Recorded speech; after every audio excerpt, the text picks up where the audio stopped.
जिनवरिंदे असहाय परक मे महावीरे पण मे शिरसाओच्छम तिचूलियम सुनह एय मनो।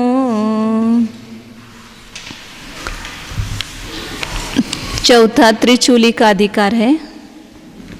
इसमें अपन ने दो चूलिका देखी है। पहली है नवप्रश्न चूलिका और दूसरे पंचभागहार चूलिका। इसका अपन ने कल सब देखा है।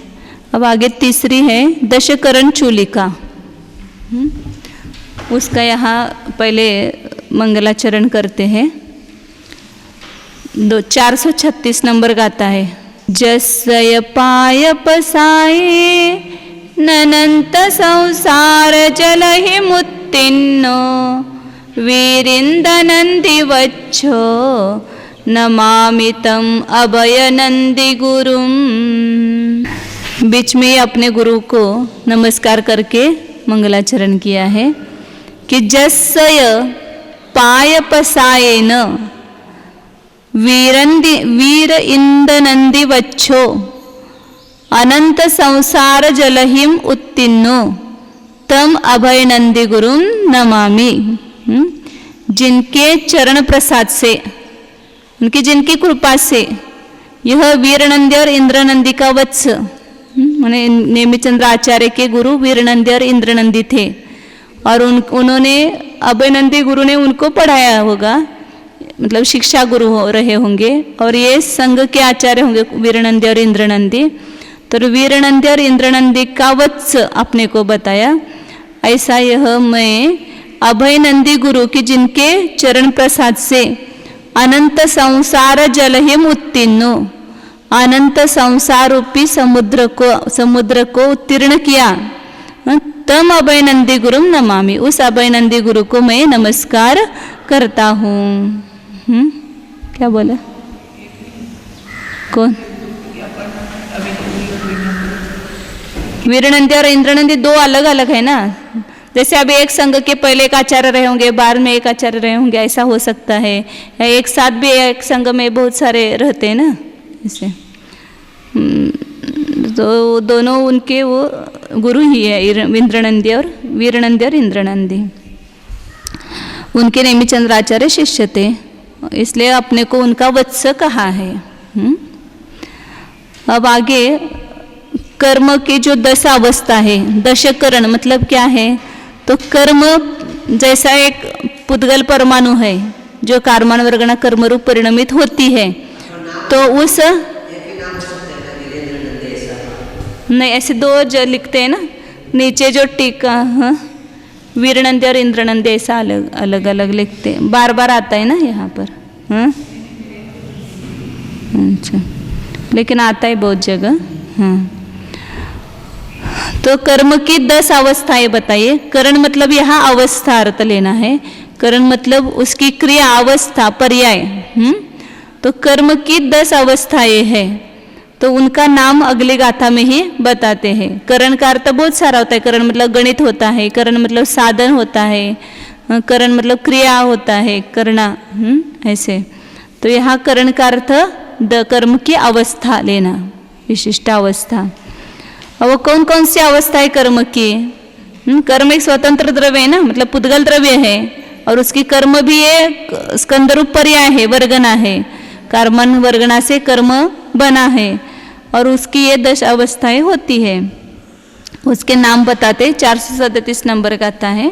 बंधु कड्डण करणम संकममो कड्डुदीरणा सत्तम उदयुव सामणि दत्ती निकाचना होंती पड़ी पयड़ी। कर्म की पहली अवस्था बताए बंध, क्योंकि जब जीव के परिणामों के निमित्त से कार्बन वर्गना कर्मरूप परिणमित होती है तो उसका बंध होता है, मतलब जीव के साथ संबंध होता है। तो पहली बंध अवस्था होती है। अब यहाँ कुछ गाथा में क्रमशः नहीं दिया है, वहाँ मतलब ऐसे जैसे वो गाथा के अनुकूल बैठता है वैसा दिया है, और ऐसा कोई क्रम नहीं है उसमें।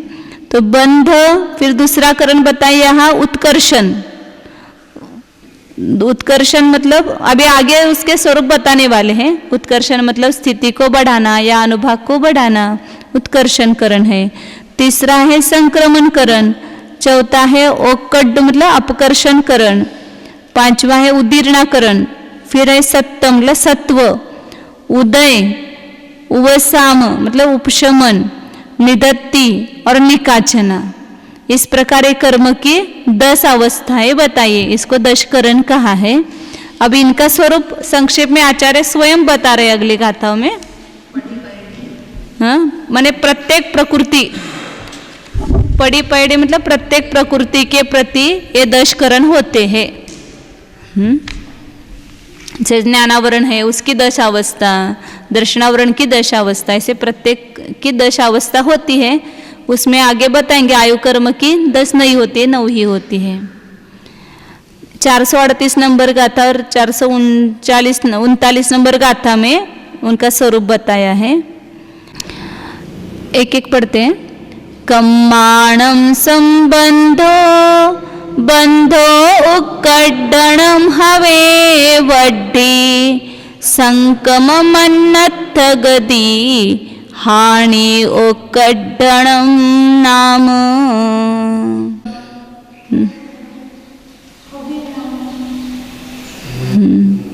हमारे से उक्कडणम हवे है क्या उसमें? इसमें दिया नहीं उन्होंने। कम्माणम संबंधो बंधो, पहली अवस्था बंध बताई थी। कर्मों का संबंध होना मतलब जीव के साथ कर्मों का संबंध होना, ये बंध रूप अवस्था है। मतलब जब कर्मान वर्गणा कर्म रूप होकर के जीव के साथ एक क्षेत्रावगाह रूप से उसमें निमित्त नैमित्तिक संबंध होना, मतलब कर्मान वर्गणा कहीं बाहर नहीं है, आत्मा के प्रदेशों पर ही विसर्गोपचय रूप से स्थित है। विसर्गोपचय का आत्मा के साथ संबंध नहीं है। जब वो विसर्गोपचय रूप जो परमाणु थे वे कर्म रूप परिणमित हो जाते हैं, तो तब से आत्मा के साथ नाता उसका जुड़ जाता है। कोई लड़की अपने सामने रहती है लेकिन उसका कोई अपना नाता नहीं होता है, लेकिन अपने पुत्र के साथ उसका संबंध कर दिया, तब से क्या हो गया, उनका संबंध जुड़ गया। ऐसे जब वो विसर्गोपचय कर्म रूप परिणमित होते हैं तभी कर्म का आत्मा के साथ उसका संबंध हो जाता है, मतलब निमित्त नैमित्तिक संबंध आत्मा के परिणामों के निमित्त से। फिर उसमें बदल होने लगेगा, अपकर्षण, उत्कर्षण, संक्रमण वगैरह। तो कर्मों का संबंध होना ये बंध है।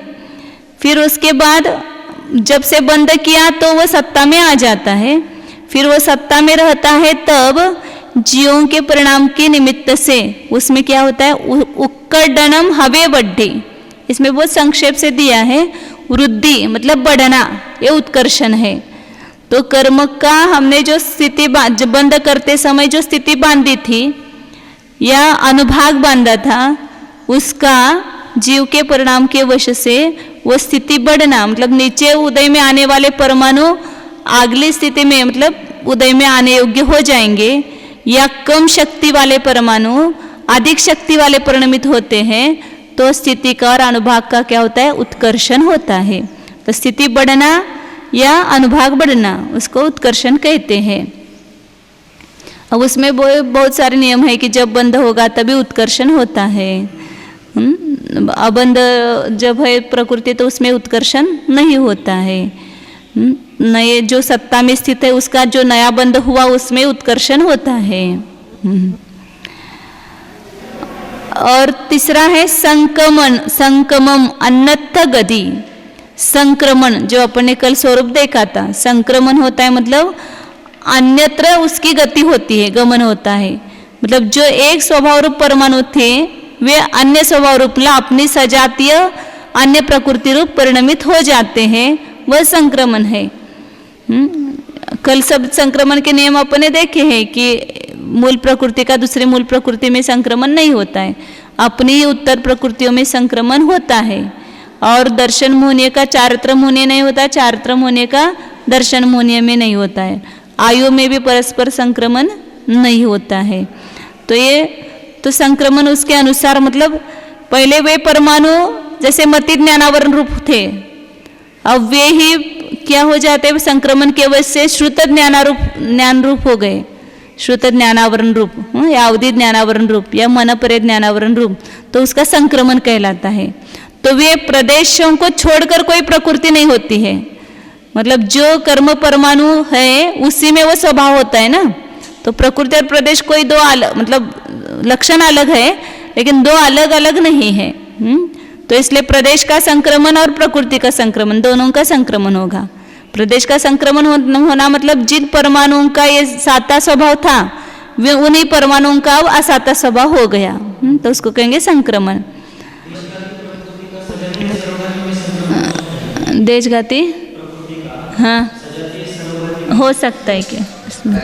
मति ज्ञानावरण का केवल ज्ञानावरण रूप हो सकता है, केवल ज्ञानावरण का मति ज्ञानावरण रूप हो सकता है, दोनों का परस्पर में हो सकता है। हाँ हाँ वो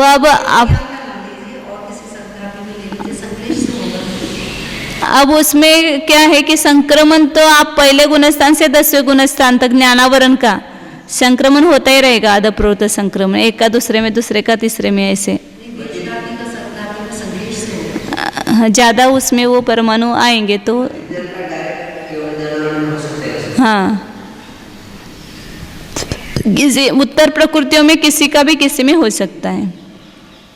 ऐसा नहीं कि गति का भी गति में ही होगा, ऐसा नहीं, गति का भी जैसे और दूसरे जो पर्याप्त अधिक है, पंचेंद्राधिक है, उसमें भी हो सकता है। और ओक्कडनम हानि, हानि ओक्कडनम नाम, हानि का नाम अपकर्षण है, प्लस स्थिति का घटना या अनुभाग का घटना, उसको अपकर्षण कहते हैं।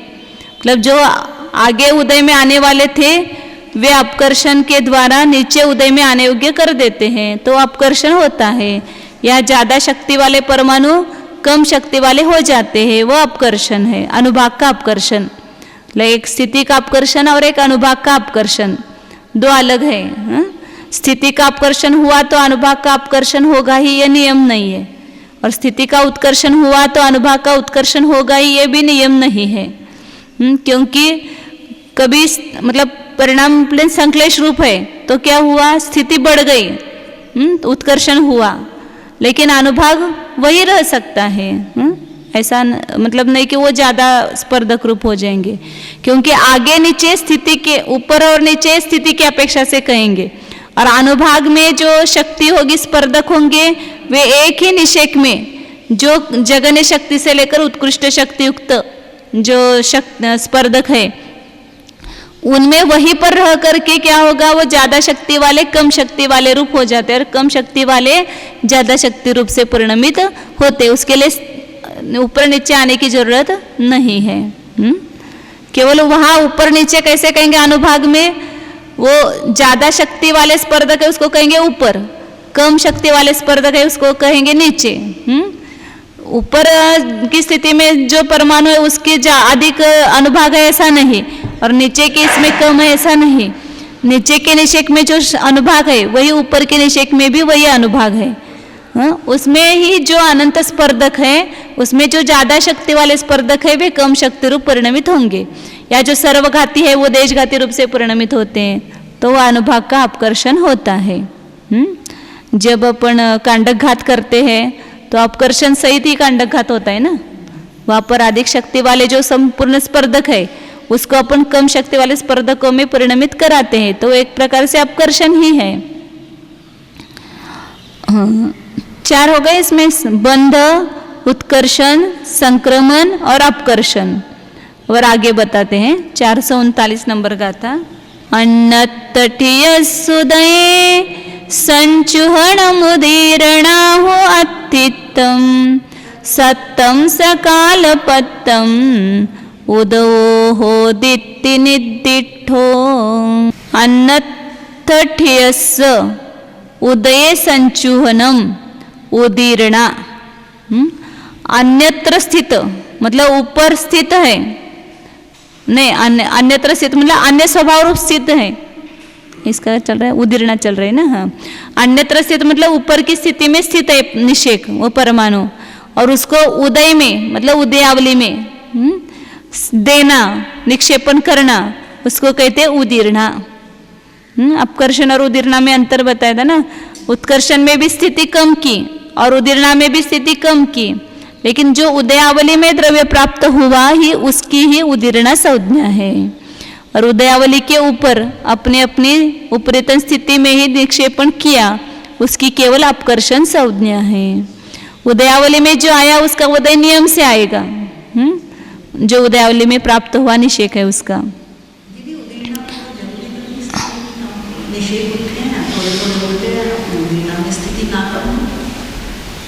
अपकर्षण में भी क्या स्थिति कम होती है? कुछ परमाणु के होते हैं ना। स्थिति कम मतलब क्या कि ऊपर के कुछ परमाणु नीचे उदय आने योग्य होते हैं, और उदीर्णा में भी ऊपर के परमाणु नीचे मतलब वहां नीचे मतलब उदय में, ये महत्व का शब्द है। यहाँ उदयावली को छोड़कर जो ऊपर दिया वो अपकर्षण हुआ, और उदयावली में जो निषेक मतलब परमाणु दिए गए निक्षेपण हुआ उसकी उदीर्णा संज्ञा है। हाँ, उसका उदय है, उसी की उदीर्णा होगी। अपकर्षण हो सकता है, उदय न होने पर भी अपकर्षण हो सकता है, उसका द्रव्य उदयावली में नहीं देते हैं।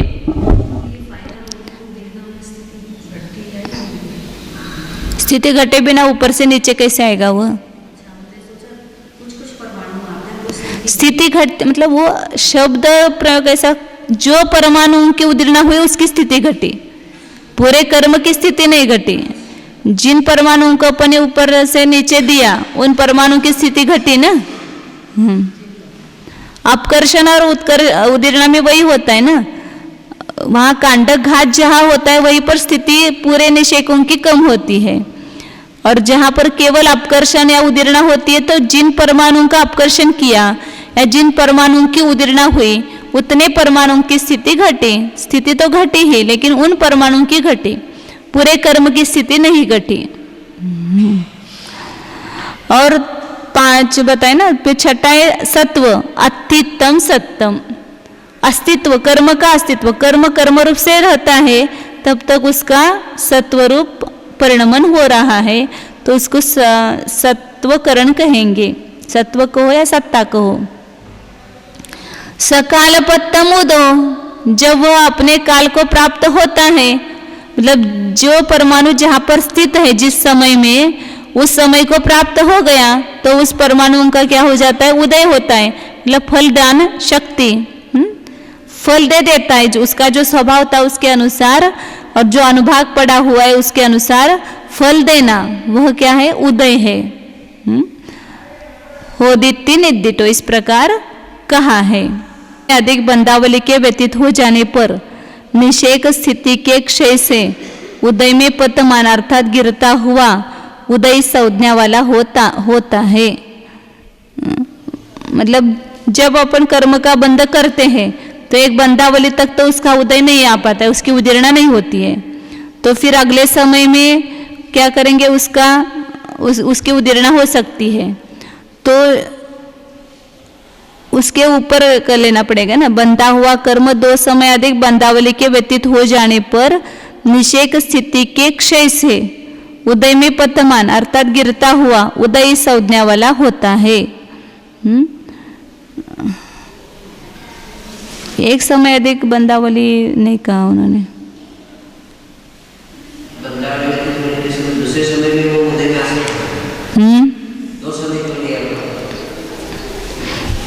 अब वो बीच में से कैसे उठा करके उन्होंने दिया है, वो प्रसंग के अनुसार देखना पड़ेगा ना, वहां पर किस प्रसंग में दिया हुआ है ये। चौथा है वो धवल पुस्तक 6 पृष्ठ 202, वो देख लेंगे बाद में।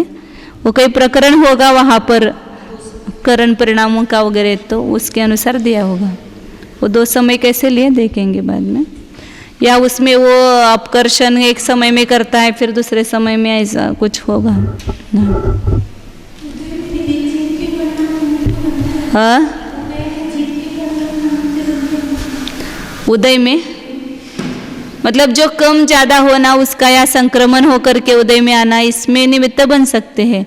लेकिन उदय में तो पहले जब बंध हुआ तभी उसने इस प्रकार की शक्ति बांधी है, मतलब उस प्रकार का अनुभाग बंध किया है, तो जब उसका काल आएगा तो अपने आप उदय में आएंगे। उस समय उसके जीव के परिणाम यदि बदल जाते हैं तो उसमें वो अनुभाग वगैरह कम होकर के उदय में आ सकता है। मतलब उसके उदीर्णा होकर के या उसके अनुभाग के भी उदीर्णा हो सकती है, और उसके मतलब जल्दी उदय में आ सकते हैं, या अन्य प्रकृति रूप संक्रमण होकर के उदय में आ सकते हैं। तो कैसे बांधे हैं और उसके बाद जो परिणामों में बदल होता है तो उसके निमित्त से उसमें भी बदल हो सकता है, क्योंकि बंधावली बीतने के बाद अपकर्षण उत्कर्षण संक्रमण ये सब संभव है ना वहाँ पर उसमें। हाँ हाँ मालूम नहीं, अभी देखना पड़ेगा उसको। आगे हाँ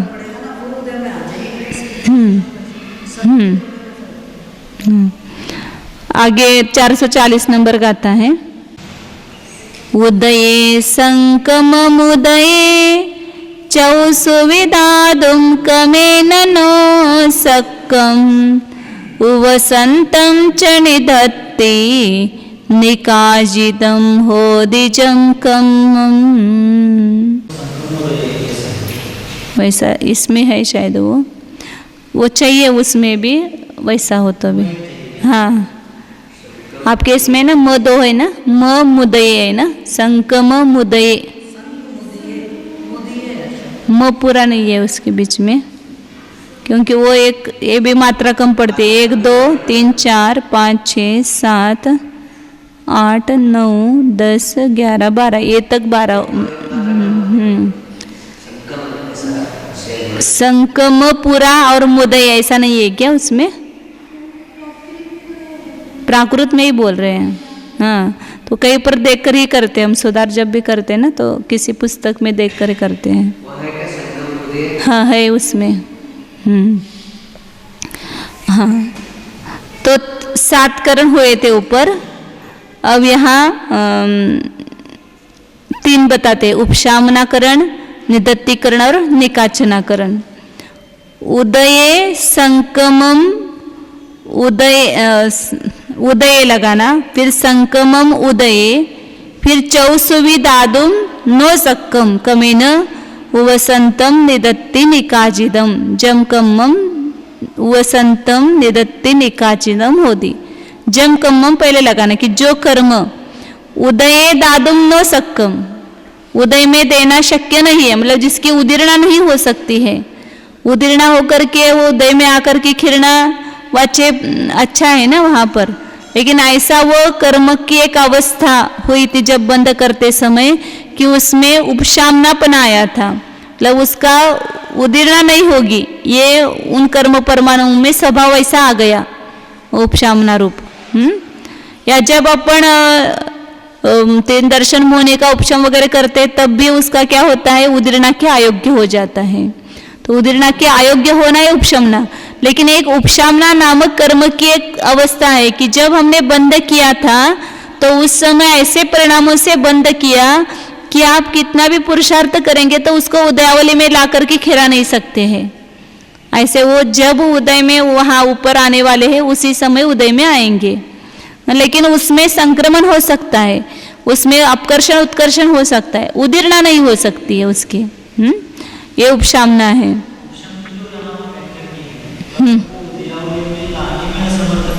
बराबर है। अब वो 2 भाषा है, एक मतलब निमित्त की भाषा है। हाँ ऐसा होता है, जिस कर्म को उदयावली में लाना असमर्थ है, समझते कर्म की अवस्था की तरफ लगाना है वहाँ तो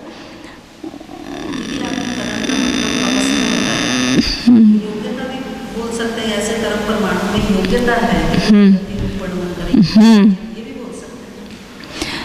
जिस समय हमने कर्म का बंद किया था उस परिणाम के निमित्त से उस कर्म की उपशमनारूप अवस्था होती है, मतलब बाद में हम उपशमना करते वो भी उपशम अलग है, ये प्रशस्त उपशम वगैरह है।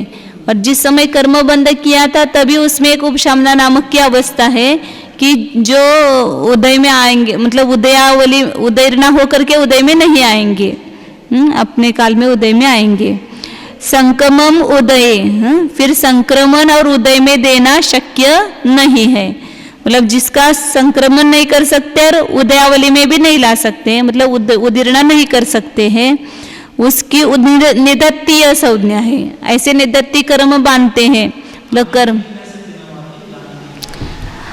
वो भाषा फिर पूरी बदलनी पड़ेगी। कर्म उदयावली में, क्योंकि वो ऐसा है ना कि मतलब वो जीव के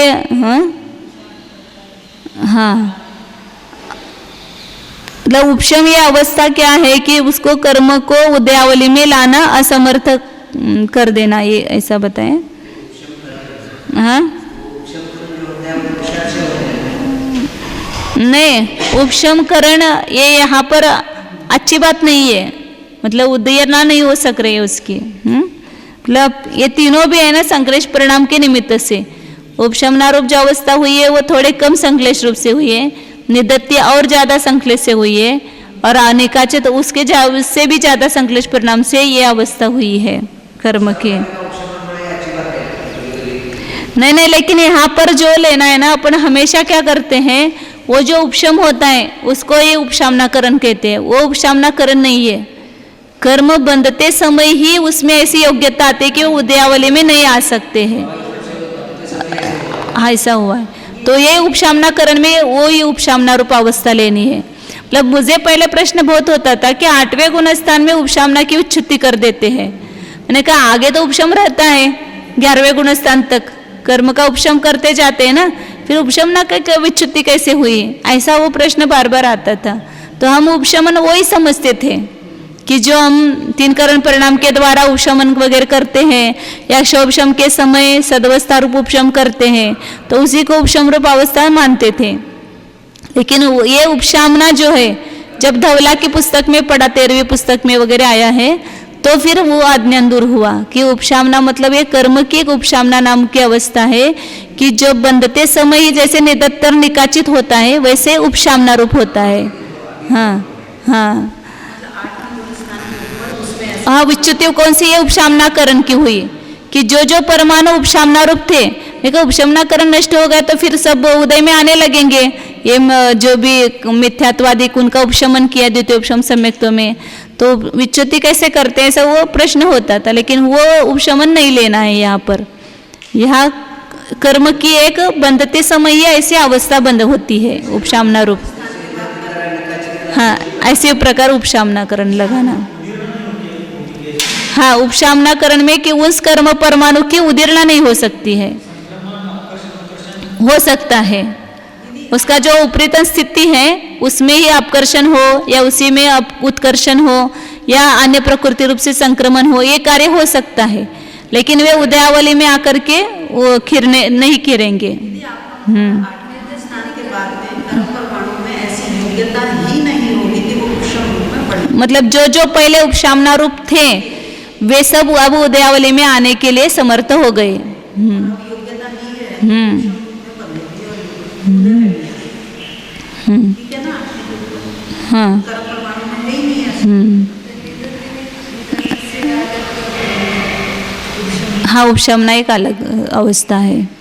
तो दूसरी बताए निदत्ते की जिसका संक्रमण मतलब अन्य प्रकृति रूप होना और उदीर्णा में आना तो शक्य नहीं है।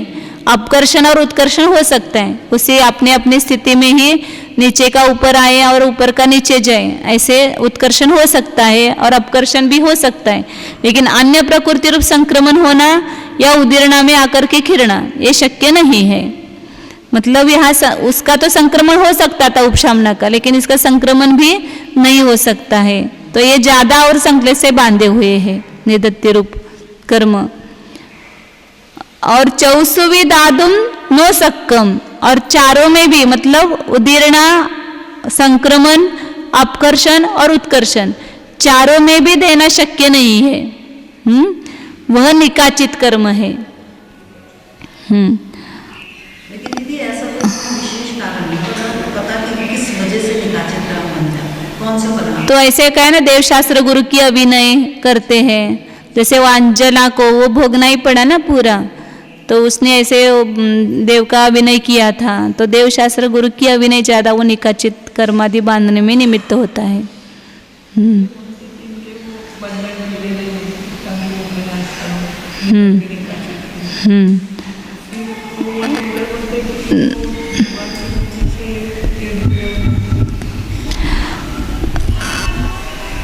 तो वो बताए ना कि उपशामना निदत्य और निकाचित कर्म जो है वो जैसा बांधा है वैसा उदय, मतलब निकाचित कर्म तो जैसा बांधा है वैसा उदय में आएगा, लेकिन जैसे अनिवृत्तिकरण रूप परिणाम है उसमें ये निदत्य और निकाचित या अपूर्वकरण रूप परिणाम है, इसमें निदत्य निकाचित कर्म का भी नाश करने की सामर्थ्य है।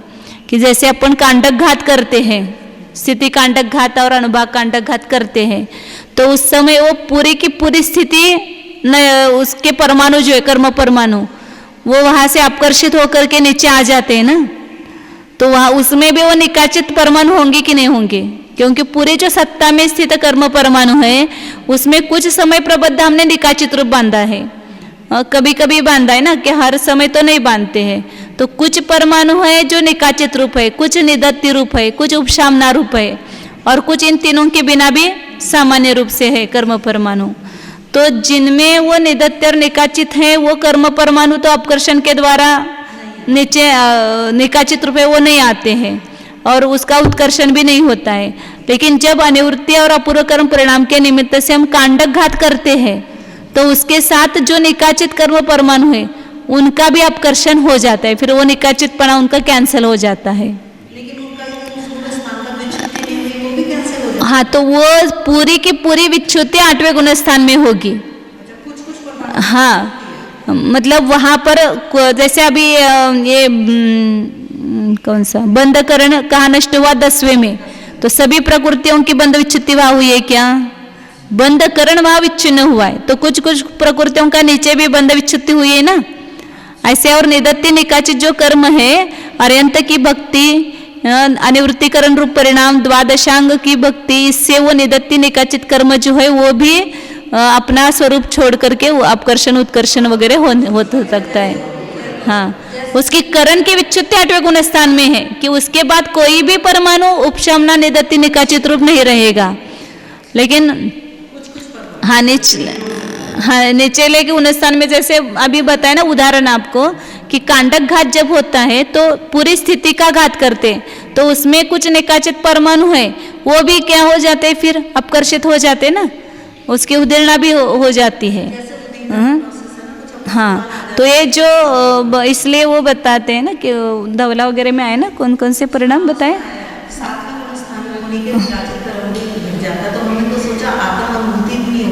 तो ऐसा सब लगाते कि 8वें गुणस्थान तक वो जाता ही नहीं है, वो पूरा करण की विच्युति 8वें गुणस्थान में होगी। लेकिन जब करण परिणाम वगैरह होते हैं, अपूर्व करण अनिवृत्तिकरण वगैरह परिणाम या जो भी परिणामों की विशुद्धि हो जाती है, तो उसके महात्म्य से कुछ निदत्य और निकाचित परमाणुओं का भी अपकर्षण उत्कर्षण आदि हो जाते हैं। पूरे सब कर्मा परमाणु के नहीं होंगे, लेकिन जो स्थिति कांडक घात किया उतने परमाणु के तो हो गए वहां पर अपकर्षण वगैरह।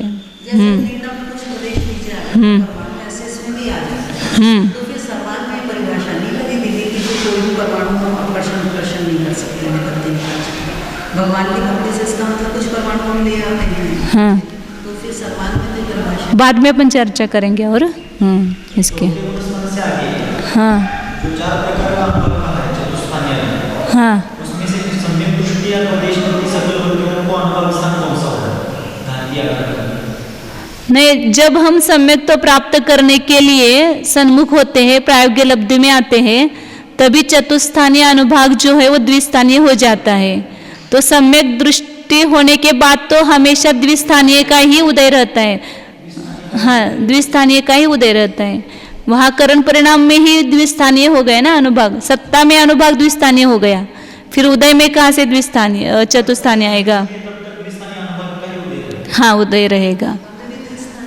हाँ, किसका? वो घाती प्रकृतियों का, अशुभ प्रकृतियों का, और शुभ प्रकृतियों का चतुस्थानीय होगा भगवान। हाँ, समय दृष्टि के बराबर है। बंध भी द्विस्थानीय होगा और उदय भी द्विस्थानीय आएगा। बंध भी अशुभ प्रकृतियों का चतुस्थानीय नहीं होगा और उदय भी नहीं आएगा। आगे बढ़ देते। ये 3 करण हो गए, उपशांत, निदत्य और निकाचित। से धवला पढ़ते ना बहुत सारा अज्ञान निकल जाता है। मेरे तो कितने प्रश्न छूट गए, मतलब ऐसे बहुत प्रश्न उत्पन्न होते थे लेकिन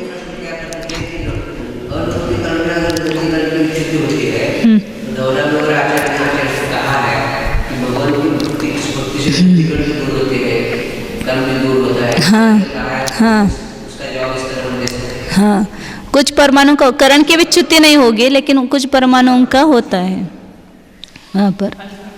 हाँ, अब आगे किस गुणस्थान में किसके कितने करण होते हैं, किन कर्मों के कितने करण होते हैं वो बता रहे हैं। निदत्य और निकाचित और उपशामनारूप जो परमाणु है उसका अब वो अवस्था 8वें गुणस्थान तक रहेगी, उसके बाद वो अवस्था नहीं रहेगी कर्म की। नया बंध तो वहां पर इतने विशुद्ध परिणामों से उसका बंध नहीं होगा। अब वो नहीं दिया है कि कौन से गुणस्थान तक उसका बंध होता है। हाँ, लेकिन ये बंध तो निचले गुणस्थानों में होगा इसका। लेकिन जो परिणमित हो गए हैं पहले निदत्ति निकाचित रूप, वे उस गुणस्थान तक रह सकते हैं, उसके बाद नहीं रहेंगे।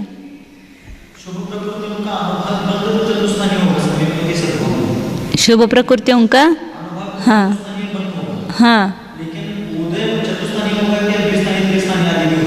किसका बोल रहा है अब?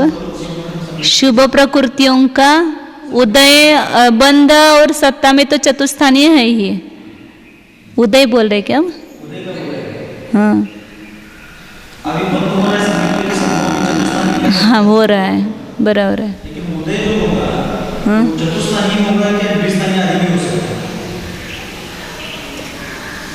उदय का ऐसा कोई वर्णन आता नहीं है। मतलब प्रशस्त प्रकृतियों का तो बढ़ता हुआ अनुभाग ये उदय में भी आता है और बंध भी बढ़ता हुआ ये बनता है। लेकिन चौथे आधे गुणस्थान में संक्लेश कभी परिणाम होते हैं, कभी शुद्ध परिणाम होते हैं, तो उस समय कम ज़्यादा उदय आता होगा। लेकिन जब वहाँ पर छठे सातवें गुणस्थान में वहाँ जाता है तो वहाँ अनुभाग बढ़ता हुआ ही उदय में आता है उसका, मतलब वो चतुस्थानीय आता है। अब वो नीचे का हाँ उदय का नहीं देते नहीं है, उदय का ऐसा दिया नहीं कहीं पर भी। हाँ हाँ अच्छा, 441 नंबर का था लेना आगे। संकमन करणूना नवकरणा होन्ति सव्वाऊणम शेषाणं दशकरणा अपूर्वकरणोत्ति दशकरणा। क्या उसमें यह संकमन है? केवल मना है क्या? मुझे लगा कि वो करण मना नहीं चाहिए, इसलिए मैंने संकमन ऐसा बोला। उसमें भी है क्या संकमना? तो फिर वो गलत हो गया बोलना। ते गाता काढून परत हे करता काय? अशुद्ध होणार ते। संकमना करणूना नवकरणा होन्ति सव्वाऊणम शेषाणं दशकरणा अपूर्वकरणोत्ति दशकरणा। संकमना करणूना, संक्रमणाकरण से न्यून नवकरणा सव्वाऊणम होन्ति, सभी आयुओं के 9 करण होते हैं। कौन सा छोड़ करके? संक्रमणाकरण छोड़ करके। मतलब जैसे अभी आयु भी अपन निदत्त निकाचित रूप बांधे होंगे ना, तो उसका अकाल मरण नहीं होगा वहाँ पर, क्योंकि उसके वो सब निषेक नहीं आएंगे ना नीचे अपवर्तनाघात होकर के। तो सब आयुओं के उपशामनाकरण, निदत्तीकरण, निकाचनाकरण ये भी होंगे। अपकर्षण उत्कर्षण ये भी हो सकता है, उदीर्णा भी हो सकती है, लेकिन केवल संक्रमण नहीं हो सकता है। एक आयु का दूसरे आयु में भी संक्रमण नहीं है। और शेषानम बाकी सभी प्रकृतियों के दशकरण होते हैं। और दशकरण कहाँ तक है? अपूर्व करणोत्ते दशकरणा, अपूर्व करण गुणस्थान तक 10 प्रकार के करण है। मतलब बंध भी है, उदय, सत्व, संक्रमण, अपकर्षण, उत्कर्षण, उपशामना, निदत्ति, निकाचना। ये दशकरण का सत्व 8वें गुणस्थान तक है।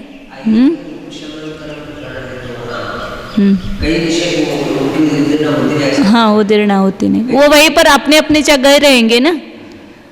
क्योंकि अपने अपने काल में भी उदय में बहुत सारे आते हैं ना, कि सबकी उदीर्ण होकर के नहीं आते हैं। दीदी ये आयु निगति निकाचित कैसे बनती है? मतलब जहरीली इंसान खा ले तो बिस्तर पे तो सोता है, मरता नहीं। हमने देखा है ऐसा। क्या है वो संश्लेष पर नाम से बनती है निगति निकाचित आयु? आयु मतलब जैसे अभी नरकायु वगैरह है तो उसके वो सब संश्लेष परिणामों से बंधेगी ना। हाँ, मनुष्य तिरेंच्या काकाल मरण हो सकता है ना, तो उसका अपवर्तनाघात। हाँ,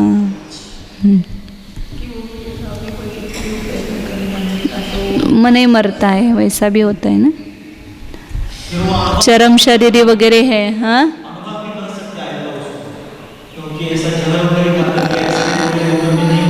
हाँ, हाँ, अनुभाग तो है ही है, लेकिन उसका अकाल मरण नहीं हुआ, मतलब अपवर्तनाघात नहीं हुआ। अच्छे परिणामों से बनती है निगति निकाचित। वो सब क्या है, जिस कर्म का जिस परिणामों से बंध होता है उसके अनुसार वो लगाना पड़ेगा। प्रकृति के हिसाब से सबका एक ही जवाब नहीं दे सकते हैं। जैसे पुण्य प्रकृतियां हैं तो फिर उसका भी वो जल्दी उदय में आना अच्छा है ना, स्थिति सबकी खराब ही कही है। हाँ, इसलिए उसका भी अब निरति निकाचित कर्म कैसे, जैसे चक्रवर्ती का कहते हैं, कितना भी छूटना चाहते हैं लेकिन छूट नहीं सकते, कि ऐसा पुण्य उन्होंने बांधा है कि वो उनको भोगना ही पड़ता है निरति निकाचित रूप। हाँ, हाँ, बराबर है। ऐसा कह सकते हैं, ऐसा कि आयु कर्म परमाणु में ऐसी योग्यता थी जो निगति निकाचित बनती। हाँ, पुण्य की प्रकृतियों की भी निदति निकाचित होता है और पाप प्रकृतियों का भी होता है, लेकिन वो स्थिति का न घटना ये सभी का संश्लेष परिणाम के निमित्त से है वो। चलो, और कितने परिणाम है स्थिति और अनुभाग बंध के, असंख्यात लोक प्रमाण परिणाम है उसमें। कभी मतलब जिस जिसकी जैसी योग्यता है जिस परिणामों में, उसके निमित्त से वैसा कर्म में परिणामन होता है। कुछ नहीं आते कन्फ्यूजन। हाँ, आप विशेष विशेष जानना चाहते हैं इसलिए वो कन्फ्यूजन लगता है, वो जैसे आगे पढ़ेंगे तो सब समझ में आएगा। यहाँ जितना भी वो दे रहे हैं उसमें कुछ कन्फ्यूजन नहीं आता है। अपने वो ज़्यादा की जिज्ञासा ये है ना जानने की।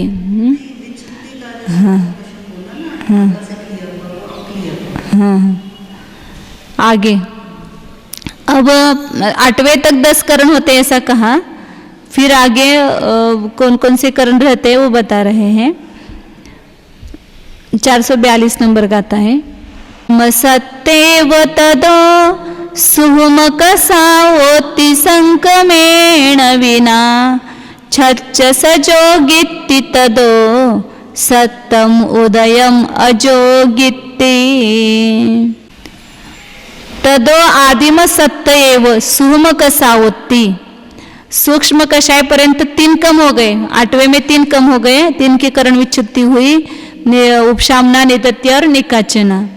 फिर उसके आगे 8वें 9वें 10वें गुणस्थान, 9वें और 10वें गुणस्थान में केवल 7 करण होंगे 3 के बिना। मतलब बंध भी है, उदय भी है, सत्व भी है, वहाँ अपकर्षण, उत्कर्षण, संक्रमण और उदीर्णा चल रही है। और सूक्ष्म सांप्राय तक। फिर उसके बाद संक्रमेण विना 6, उसके बाद संक्रमण करण भी बंद हो जाता है, केवल 6 करण रहते हैं संक्रमण के बिना। फिर सजोगित्ति तदो 6, मतलब ये 6 कहाँ तक, संयोगी पर्यंत 13वें गुणस्थान तक 6 करण रहेंगे, संक्रमण बंद हो जाएगा। फिर सत्तम उदयम अजोगित्ति, 13वें में जो है 4 की विच्छुत्ति हो जाती है। फिर उसके बाद अयोगी में केवल सत्व और उदय, ये 2 ही करण हैं, वह उदीर्णा, अपकर्षण, उत्कर्षण बंद हो जाते हैं। इसको अपन चार्ट इधर लिखा है तो उसमें करते हैं। यहाँ बताएं मिथ्या दृष्टि से अपूर्व करण तक कितने करण हैं, 10 करण है। अकरण कुछ भी नहीं है यहाँ। और 8वें में यहाँ पर 8वें गुणस्थान में करण विच्छुत्ति हुई, किसकी, उपशामना, निदत्ति और निकाचन।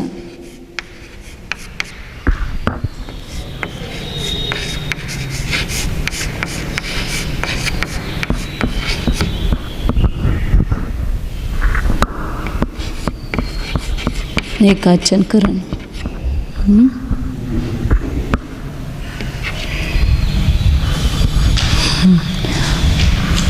कर्म की अवस्था ऐसा कहते तब उपशामना, निदत्ति और निकाचन ऐसे कहना। और उपशांत, वो कर्म परमाणु का विशेषण कर देते ना, उपशांत, निधत्त और निकाचित, ऐसा वो शब्द प्रयोग होता है। जैसे वो समूर्छन जन्म और समूर्छिम जीव का विशेषण करना है तो समूर्छिम जीव करना, और वो जन्म का विशेषण करना है तो समूर्छन जन्म। ऐसे वो कर्म परमाणु की अपन जो कबोधावी का प्रयोग करते हैं ना, उपशांत कर्म, निदत्त रूप कर्म और निकाचित रूप कर्म ऐसा। और कर्म की अवस्था, अवस्था का विशेषण करेंगे करण का, तो उपशामना करण, निदत्ति करण और निकाचना करण ऐसा कहेंगे।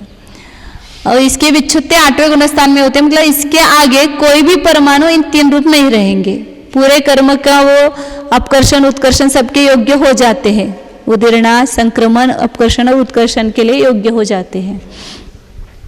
9वें और 10वें गुणस्थान में यहाँ पर विच्छुत्ति का लिखना रहेगा, 3 संख्या है विच्छुत्ति की, तो वो ही क्या होगी 9वें और 10वें में अकरण रूप हो जाएंगे। 3 अकरण है और 7 करण है। और यहाँ पर 10वें में विच्छुत्ति, सूक्ष्म सांप्राय में विच्छुत्ति हुई 1 संक्रमण करण की। अब इसमें अपवाद केवल आगे देने वाले विशेषता, संक्रमण करण 11वें में भी है, इसलिए मैंने वहां लिखा था, लेकिन सामान्य बाकी सभी कर्मों की अपेक्षा से संक्रमण करण 10वें तक ही है। केवल मिथ्यात्व और मिश्र का देंगे, उसका संक्रमण 11वें गुणस्थान तक होता है। अब 11वें में अब 2 विवक्षा हो गए ना, अन्य कर्मों की अपेक्षा से 7 करण का 6 हो जाएंगे यहाँ पर, और मोहनीय की अपेक्षा से 7 करण है। इसलिए अन्य कर्मों की अपेक्षा से 4 अकरण है और मोहनीय के 3 करण अकरण है। ऐसे 2 विवक्षा हो गए, यहाँ कोई उचित नहीं है। 12वें और 13वें गुणस्थान में 6 करण ही है और 4 का अकरण है, मतलब 4 करण नहीं है। और यहाँ पर 4 की विच्छुत्ति हो गई। कौन कौन से? बंध, उत्कर्षण, अपकर्षण और और यहाँ उत्कर्षण भी एक सातावेदने का ही होता था, क्योंकि जिसका बंध होता है उसी में उत्कर्षण होता है, अन्य प्रकृति में उत्कर्षण नहीं होता है। और अपकर्षण तो सभी प्रकृतियां जितनी है वो उस अपकर्षण का भी अभी आगे नियम बताने वाले हैं कि कौन कौन सी प्रकृति का कहाँ तक अपकर्षण होता है। 1 मिनट, 4 कौन से होगा? 1 मिनट है। बंध, उत्कर्षण, अपकर्षण, उदीर्णा।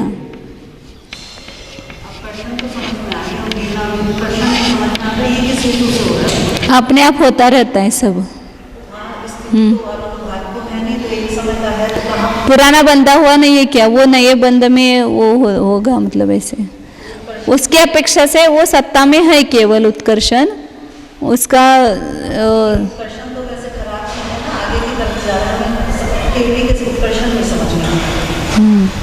उसका अस्तित्व वो बताया है, मतलब वो बंध है इसलिए बताया है, लेकिन वो कैसे हाँ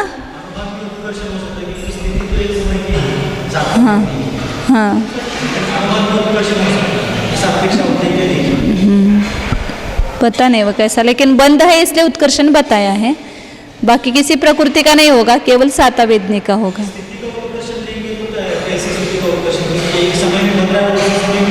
बराबर है, इसलिए बोलते ना कि जब तक वो नियम जो है वो किस अपेक्षा से होता है, जो अब 9वें गुण स्थान तक वेद का उदय है, लेकिन 7वें 8वें में अव्यक्त उदय है ना, तो उसका वो मैथुन संज्ञा नहीं दिखाई देती है वहाँ पर। तो हाँ ठीक है, उसको बाद में निपटाएंगे। फिर यहाँ 14वें गुण स्थान में 2 ही करण है और 8 का अकरण है, और यह 2 की विच्छुत्ति हुई, उदय और सत्व।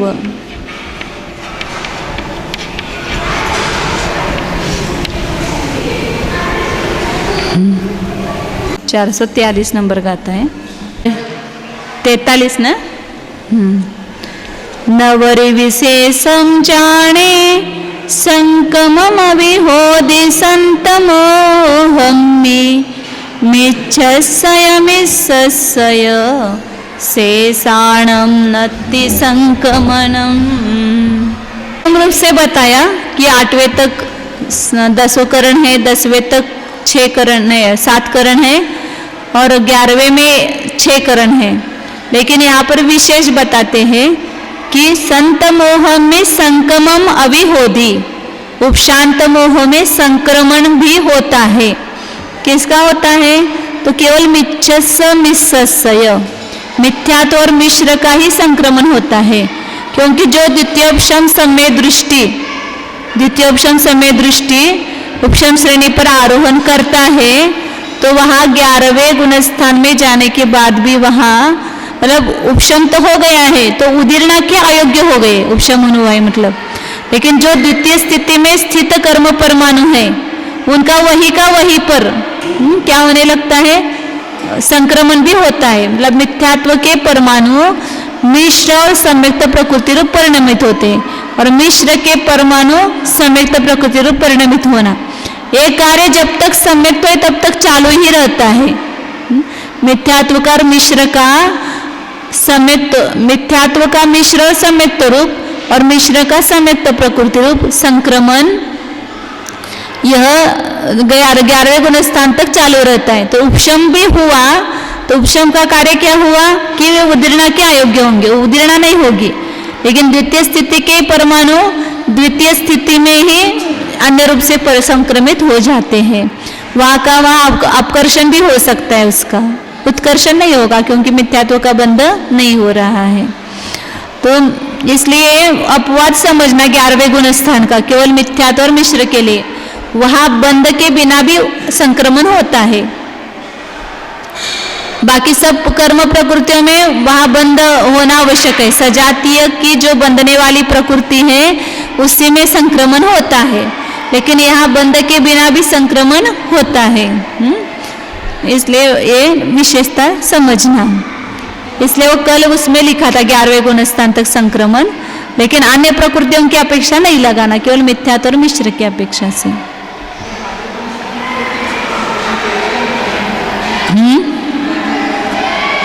आपका तो आवाज ही नहीं आता है बिल्कुल भी।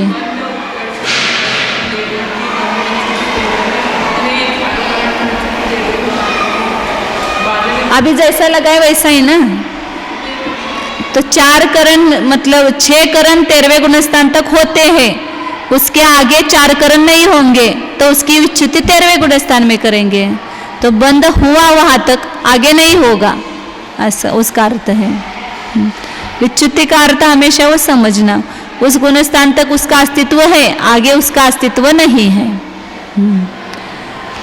अब आगे 444 नंबर का आता है, बंधु कड्डण करणम सग सग बंधोति होदि नियमेन संकमणम करणम पुनः सग सग जाति न बंधोति। अब यहाँ पर यही बता रहे हैं कि कौन सा करण कहाँ तक होता है। तो बंध करणम सग सग बंधोति और उत्कर्षण करण, बंध और उत्कर्षण करण अपने अपने बंध तक नियम से होता है। जब तक उसकी बंध विच्युति नहीं होगी तब बंध होगा, और जब तक उसकी बंध विच्युति नहीं हुई तब तक उत्कर्षण करण भी होता है। संक्रमणम करणम पुनः सग सग जाति न बंधोति। संक्रमण करण जो है वह अपने अपने जो सजातीय प्रकृति है उसका जब तक बंध होता है तब तक होगा। मतलब उच्च गोत्र का संक्रमण कब तक होगा? जब तक नीच गोत्र का बंध होता है तब तक ही अपनी जो सजातीय प्रकृति है उसका बंध। नीच गोत्र का संक्रमण कहाँ तक होगा? जब तक उच्च गोत्र का बंध होता है तब तक। मतलब किसी भी प्रकृति का संक्रमण अपनी सजातीय दूसरी प्रकृति का जब तक बंध, अपना बंध जब तक होता है ऐसा नहीं। उत्कर्षण में क्या बताया कि अपना बंध जब तक होता है तब तक अपना उत्कर्षण होगा, अपना मतलब उस प्रकृति का। और संक्रमण करण में नियम क्या कि सजातीय प्रकृति का जब तक बंध होता है तब तक उसका संक्रमण होगा, मतलब उल्टा हुआ, उच्च गोत्र का दूसरे गुणस्थान तक संक्रमण हुआ और नीच गोत्र का 10वें गुणस्थान तक, असातावेदनीय का 6ठे गुणस्थान तक, नहीं सातावेदनीय का 6ठे गुणस्थान तक और असाता का 13वें गुणस्थान तक होगा। अब वो प्रश्न रहा है वो कभी हल हो जाएगा कि उसमें स्थिति बांधता नहीं तो फिर उसमें उत्कर्षण कैसा कहेंगे। 10वें गुणस्थान तक तो ही कह सकते हैं, 10वें गुणस्थान तक जो बांधेंगे उसमें तो हो ही सकता है। अब हाँ हाँ अब आगे बताते हैं ना अपकर्षण करण का। अपकर्षण करने के लिए बंध की आवश्यकता नहीं है, जिसके लिए जो नियम है वो बता रहे हैं। 445 नंबर की गाथा है आगे। ओ कड्ढण करणम पुण अजोगी सत्ताण जोगी चरी मोती खीनम सुमंताणम खय देश सावलिय समयोत्ती। ओ कड्ढण करणम पुनः अपकर्षण करण अजोगी सत्तान जोगी चरिमोती, अयोगी गुणस्थान में जिनकी सत्व विच्छुत्ति होती है उसकी सजोगी के अंतिम समय तक अपकर्षण करण होता है। जो 85 प्रकृतियां है उसका अपकर्षण कहाँ तक होगा? 13वें गुणस्थान तक होगा, 14वें गुणस्थान में नहीं होगा। वहीं पर सब अपकर्षण वगैरह करके वो जितना आयु कर्म बचा है उतना ही उसकी स्थिति कर देता है। खीनम सुहमंताणम खय देश सावलिय समयोत्ती। अब आगे यहाँ पर अपन पहले घटित करेंगे फिर वह सब गाथा लगाएंगे कि किस प्रकृतियों का कहाँ तक अपकर्षण करण होता है, कि उसका जब तक सत्व का नाश नहीं, मतलब ये नहीं होगा, क्षय नहीं होगा, तब तक उसका वो अपकर्षण करण होता रहता है। केवल जो प्रकृति अपने मुख रूप से उदय में आकर के खिलेगी उसका एक समय अधिक एक आवली तक अपकर्षण होगा, और जो परमुख रूप से उदय में आ रही है उसका अपने अंतिम समय तक होता है, अंतिम कांडक तक होता है अपकर्षण करण।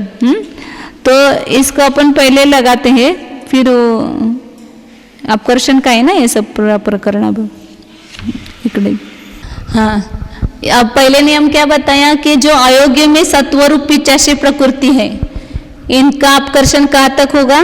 13वें तक होगा। 14वें में इनका अपकर्षण करण नहीं है, इसलिए उसका 13वें गुणस्थान के अंतिम समय में ही वो क्या कर देता है, जो आयु कर्म की जितनी स्थिति है उतनी ही जो अन्य कर्मों की स्थिति थी ज्यादा थी, वो कोड़ा कोड़ी सागरों में वगैरह वो कम कम कम करता हुआ जितने आयु कर्म की स्थिति, केवली समुद्घात जब किया तब जितने आयु कर्म की स्थिति है उतनी ही अंतर्मुहूर्त प्रमाण स्थिति करके शेष ऊपर की संपूर्ण स्थिति का अपकर्षण, मतलब स्थिति कांडक घात आदि करके सब नाश कर देता है। तो जितने आयु कर्म की उतने ही अन्य कर्मों की रहेगी, अब उसका अपकर्षण वगैरह करने की आवश्यकता ही नहीं है, तो अपकर्षण कर्म वहां होता नहीं है। मतलब ये 85 प्रकृति के लिए नियम है कि 13वें गुणस्थान तक ही उसका अपकर्षण होगा।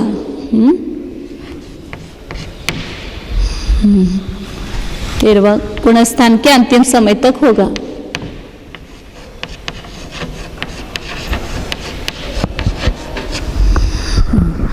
अब बाकी की जो प्रकृतियां 63 प्रकृतियां, उसका नियम देखते कि कहाँ तक अपकर्षण होगा।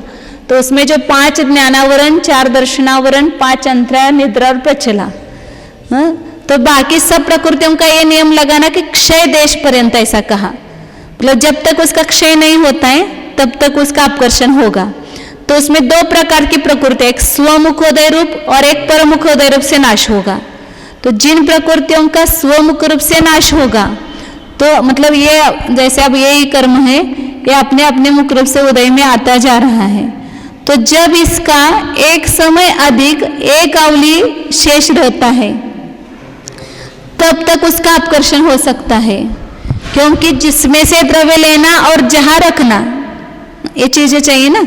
तो कम से कम जब भी अपन आकर्षण देखा है जगन्य अतिस्थापना और जगन्य निक्षेप, तो एक आवली में ही क्या करते हैं, एक समय कम करके दो त्रिभाग मात्र अतिस्थापना रखते हैं और एक समय अधिक एक त्रिभाग जो है वो निक्षेपण करते हैं।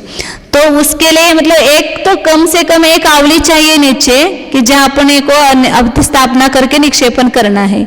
तो एक समय अधिक एक आवली, इतना यहाँ तक आया जीव, तो तब तक क्या होगा, इस पर निषेक में से उठा करके कहा देगा या नीचे आवली में अतिस्थापना, या अतिस्थापना छोड़ी, कितनी छोड़ी अतिस्थापना, हाँ जैसे अपन उदाहरण लिया था ना पहले, 16 समय की एक आवली मानी, तो आवली में से एक कम करो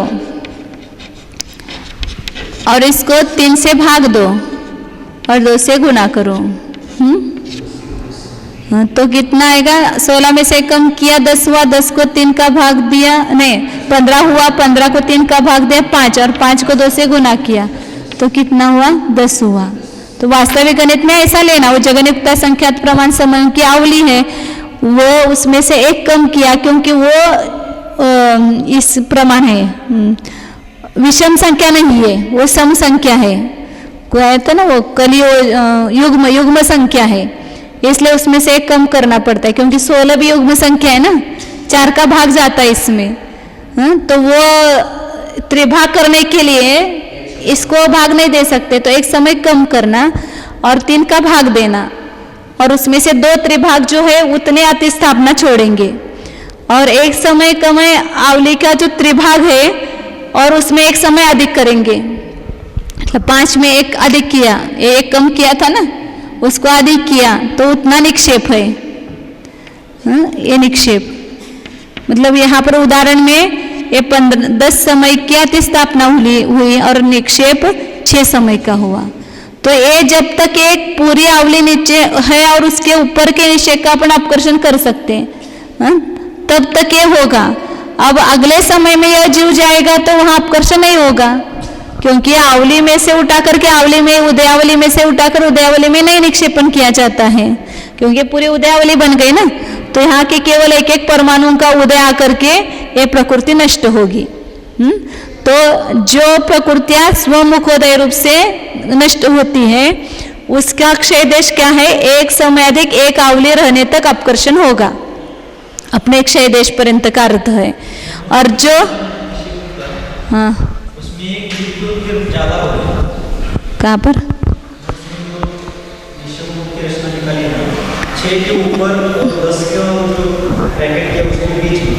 उसमें ज्यादा है क्या, होंगे नहीं होंगे बराबर, तो 11 हो गए होंगे, तो 10 समझना वहाँ निषेक और उसके ऊपर के निषेक का अपकर्षण हुआ। अब जो पर हाँ 10 करो उसमें जो 10 है तो अब इसमें जो परमुख रूप से जिनका क्षय होता है उनका कहाँ तक अपकर्षण होगा, उसके अंतिम कांडक की अंतिम फाली गिरने तक उसको क्षय देश कहते हैं। तो ये कहाँ गए डस्टर, डस्टर अभी कहाँ रखा, हाँ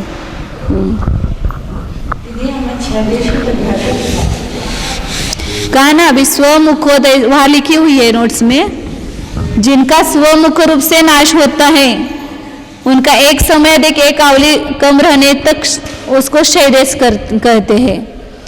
हाँ, और जो परमुखोदय स्वरूप से नष्ट होती है उसका जो अंतिम कांडक के अंतिम फाली का क्षय होने तक वो क्षय देश है। जैसे अभी यहाँ पर 90 गुणस्थान में अपन देखते हैं कि 16 प्रकृतियों का, 8 प्रकृतियों का, एक मतलब जो 36 प्रकृतियां हैं उन सबका परमुखोदय रूप से नाश हो रहा है ना, अपने रूप से नाश नहीं हो रहा है। तो उसकी जो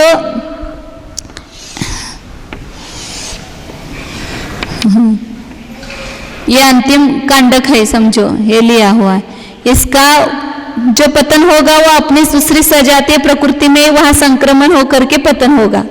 तो उसका पतन हुआ तब तक वहां क्या होगा, क्षय मतलब अपकर्षण होगा। इसकी जो फालियां बनाएंगे ना, ये फालियां बनाएंगे तो तो ये जो चरम फाली रही, बड़ी निकालना पड़ेगी, चरम फाली जो है बड़ी होती है, तो चरम फाली जो रही उसका, ये चरम फाली का जब तक पतन नहीं होता है तब तक इसका अपकर्षण हुआ, फिर चरम फाली गिरने के बाद उसका अपकर्षण नहीं हुआ। बाकी मैंने ऐसा ये देख लिया था, अब वो देखना पड़ेगा उसमें कि एक आवली छोड़ करके ऊपर कांडक लेता है, ऐसा लेना पड़ेगा ना। और ये जो है वो स्त्रीभुक संक्रमण होकर के उदय में आ सकते हैं, या पूरा ही लिया है शायद वो वहां पर, मतलब ये जो अन्य किसका नाश होगा, जैसे स्थान गुरुदित्रिक है 9वें गुणस्थान में, या उसमें ये सब स्वमुखोदय रूप से नष्ट होने वाली प्रकृति है। कौन से? 5 ज्ञानावरण, 4 दर्शनावरण, 5 अंतराय। तो इनका 12वें गुणस्थान में एक समय अधिक एक आवली शेष रहने तक अपकर्षण होगा। तो 12वें गुणस्थान के अंतिम समय तक नहीं होगा। 12वें गुणस्थान में एक समय अधिक एक आवली जब शेष रहता है वहां पर 12वें गुणस्थान तक इनका अपकर्षण होगा। और निद्रा और प्रचला का कहाँ तक होगा? द्विचरम समय तक होगा उसका, या उसका इस रूप से होता है ना, 4 दर्शनावरण रूप उसका होकर के नाश होता है। उदय भी है वहां पर, इसलिए वो सभी का ऐसा ही लेना पड़ेगा 12वें गुणस्थान तक अपने क्षय देश पर्यंत, एक समय अधिक एक आवली शेष रहने तक। ये 16 प्रकृतियों का ये होगा, अपकर्षण होगा। फिर सूक्ष्म लोक जो है उसका 10वें गुणस्थान में नष्ट होती है, वो भी स्वमुखोदय रूप से नष्ट होती है। तो यहाँ पर भी 10वें गुणस्थान में एक समय अधिक एक आवली शेष रहती है तब तक, मतलब यहाँ उन्होंने सामान्य क्षय देश ऐसा शब्द रख दिया है। क्षय देश मतलब एक समय अधिक एक आवली शेष रहने तक।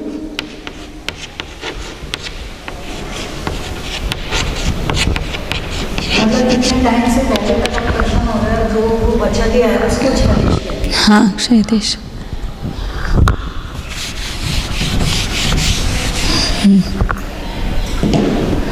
और जो मिथ्यात्व और मिश्र है, इसका नाश क्या होता है? 4 से लेकर 7वें तक, जहाँ पर उसका जिस गुणस्थान में होगा उस अपेक्षा से लगाएंगे वहाँ, मतलब 4 में शायद समय तो हुआ तो 4 तक उसका अपकर्षण होगा, मतलब ऐसे क्षय देश पर्यंत लेना।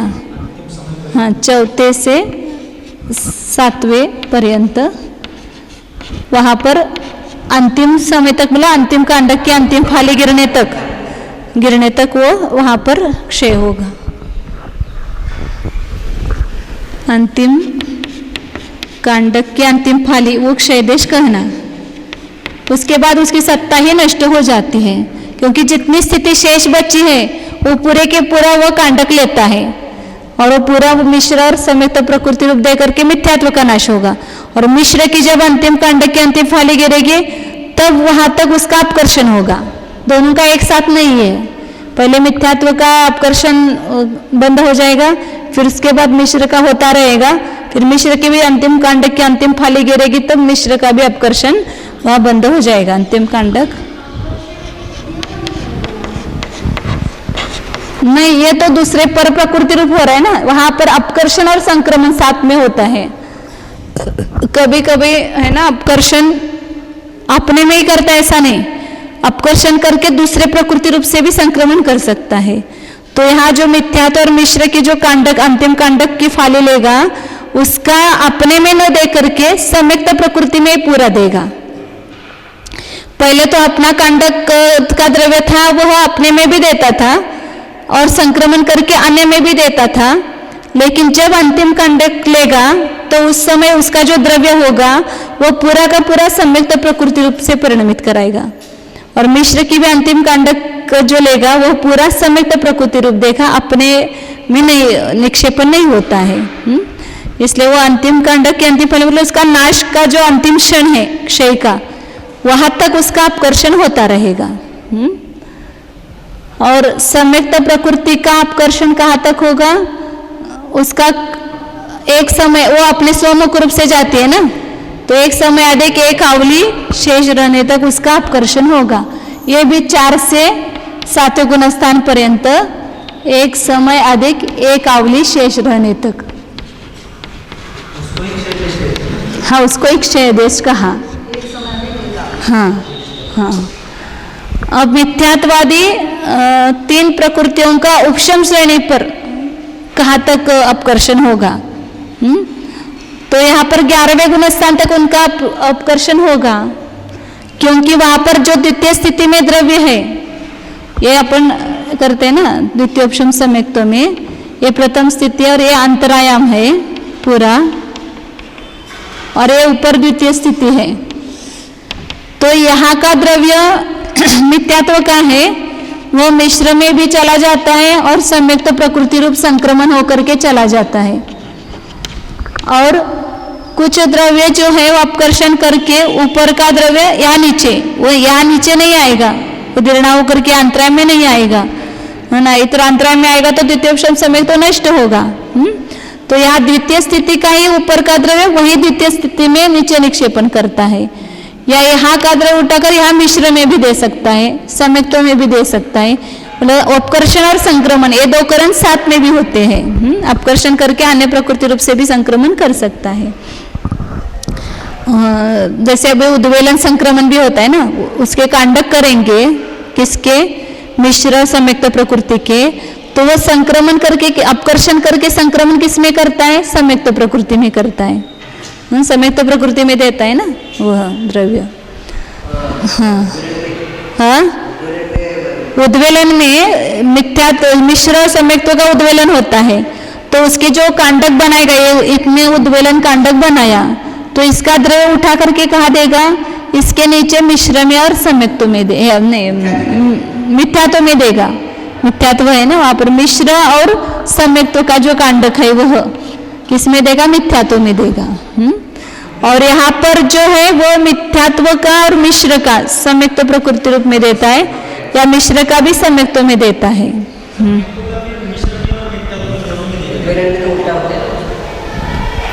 उद्वेलन में सम्यक्त का मिश्र में और मिथ्यात्व में दे सकता है, और इधर जो सम्यक्त होगा तो मिथ्यात्व और मिश्र का सम्यक्त में जाता है.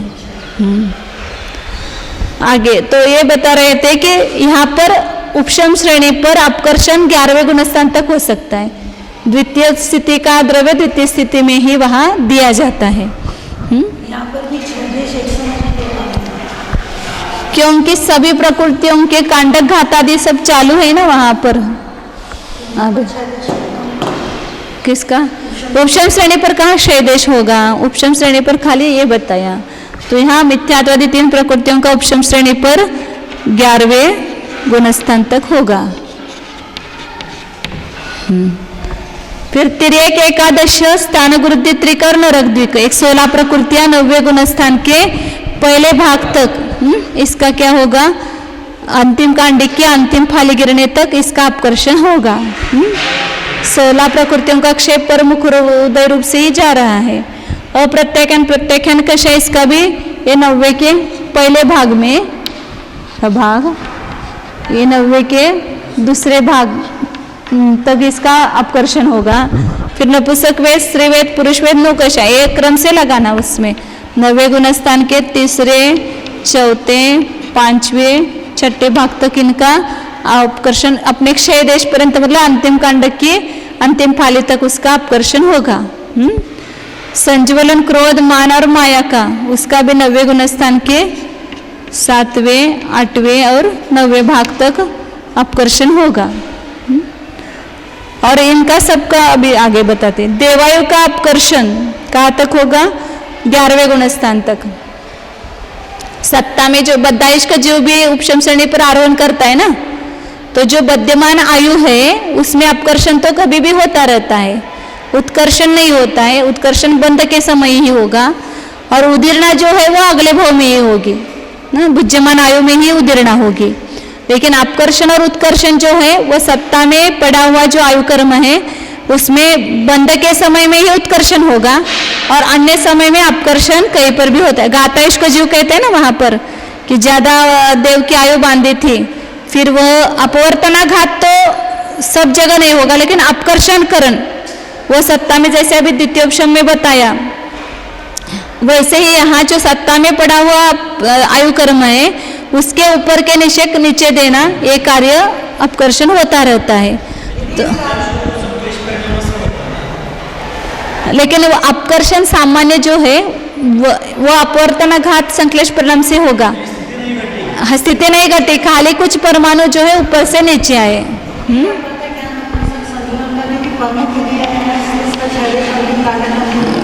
हाँ हाँ, ये सब अंतिम कांडक के अंतिम फाली तक लेंगे, अंतिम फाली तक। ये सब जो है प्रमुख रूप से जा रही है, इसलिए अंतिम फाली के अंतिम कांडक तक होगा। और ये 11वें गुणस्थान के उपशम श्रेणी पर है, वह अंतिम समय तक होता है देवायु का अपकर्षण। नरक द्विकादि ये जो 36 प्रकृतियां ऊपर बताई, इनका उपशम श्रेणी पर कहाँ तक होगा? तो अभी बताया था, वैसे 11वें गुणस्थान तक इनका अपकर्षण होगा, इसका नहीं होगा। 8 का शायद का नहीं होता है। नरक द्विकादि जो 16 प्रकृति है इनका, हाँ 9वें नहीं, इसका तो 16 प्रकृति का 11वें गुणस्थान तक होगा अपकर्षण। उपशम श्रेणी पर ही बताया, उपशम श्रेणी पर। और जो 8 कषाय आदि है जिनका अंतरकरण उपशमन किया है, तो उनका अपने अपने उपशमन स्थान पर्यंत ही अपकर्षण होता है।